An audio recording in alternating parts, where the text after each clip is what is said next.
Встреча посвящена важному направлению в развитии государства, отметил, открывая мероприятие, премьер-министр. Речь идет о развитии и внедрении новых информационных технологий, связанных с выполнением важных задач, стоящих перед страной.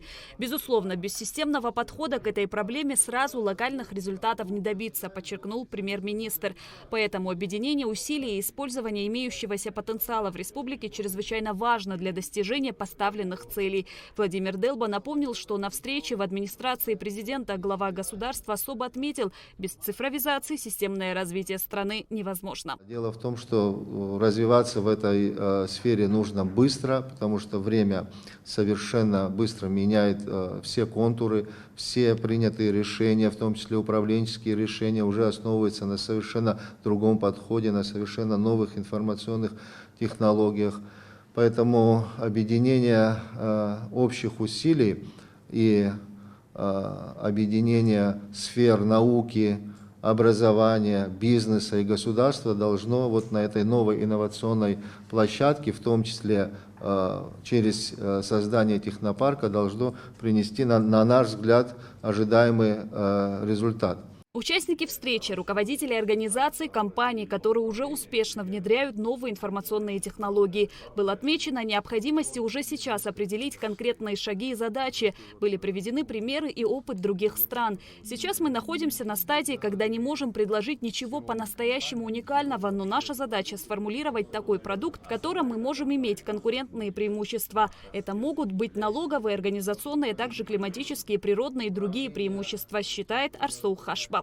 К примеру, для российских компаний даже такой фактор, как разность валютных зон, тоже вызывает большое неудобство, достаточно большие трения. А мы находимся в рублевой зоне, логистические возможности транспортные, в принципе, сегодня, можно сказать, у нас решены, работает аэропорт, железная дорога. И здесь наша задача предложить, скажем, наиболее конкурентный продукт, чтобы мы могли привлечь IT-корпорации и фрилансеров, релокантов, для того, чтобы они, открывали компании в нашем технопарке, отправляли свои команды для отдыха и работы в наш технопарк, и просто физические лица, а таких на самом деле очень много. IT-специалисты достаточно специфичная публика на самом деле. Они любят одиночество, уединение, они хотят комфорт, они хотят, чтобы условия жизни и работы соответствовали их представлениям о шикарной жизни. И вот здесь мы могли бы удовлетворить и эти запросы тоже. Законодательной базе, чтобы объявить какой-то конкурс или проект на то, чтобы представили идеи технопарков. Они могут быть государственные, они могут быть в партнерстве государственно-частные, или они могут быть частные идеи, то есть чтобы была и там тоже и конкуренция, и возможность разные проекты представить. В первую очередь должна быть разработана нормативная база и законодательство. Правила игры должны быть абсолютно понятны и прозрачны. Особое внимание уделили кадровому потенциалу. Что касается Абхазского университета, это главная кузница кадров, и совершенно очевидно, что усилия, которые должны предприниматься, в первую очередь должны быть направлены на формирование компетенций, потому что наши выпускники – это тот ресурс человеческий, который должен будет поднимать технопарк.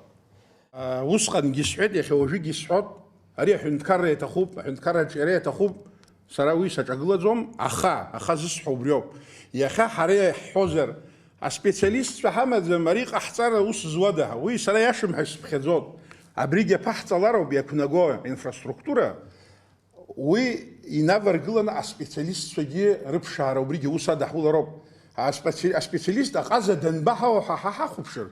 Я сейчас хочу дальше жашукса и хацарахи ушту. Жашукса убри царат одна пише йону дан захапшир речь раюдзом.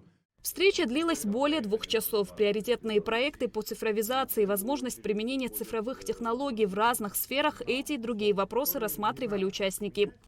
Тут же самый главный вопрос, как привлечь правильно, особенно крупные компании, которые обслуживают других крупных компаний по своим вопросам, скажем так. И для этого необходимо найти ответы не только по налоговым льготам, но, на наш взгляд, есть юридические, инфраструктурные и финансовые вопросы, решения которых требуется, возможно, для благоприятного развития. Для начала, естественно, глубоко погрузиться и изучить мировой опыт вообще всей этой истории и во всем разнообразии.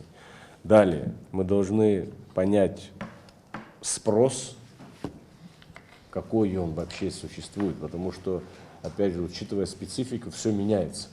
То, что пользовалось спросом в прошлом году, может уже не пользуется в этом году, то есть формы взаимодействия меняются.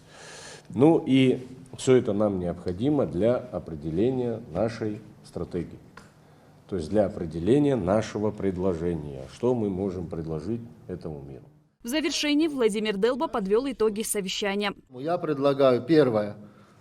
По дороге концепции коротко только. Вот объемно самое главное.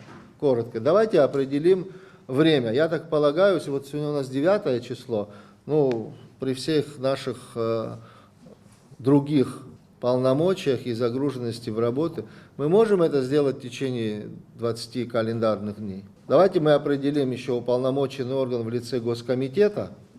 Вот, вся информация, чтобы туда у нас стекалась. Роланд Федорович, я абсолютно уверен, что вот работа такая будет конструктивная, динамичная. Жансух Эдуардович, вице-премьер, который курирует это направление, тогда, Роланд Федорович, можно внутри определить конкретный день, раз в неделю там, или 2 раза в неделю, посвятить этому несколько часов и такой вот масштабный удар по вот этой концепции. Премьер-министр поручил участникам встречи в течение месяца разработать концепцию цифрового развития Республики Абхазия. Шадина Ханагу, Давид Авицба, Абхазское телевидение.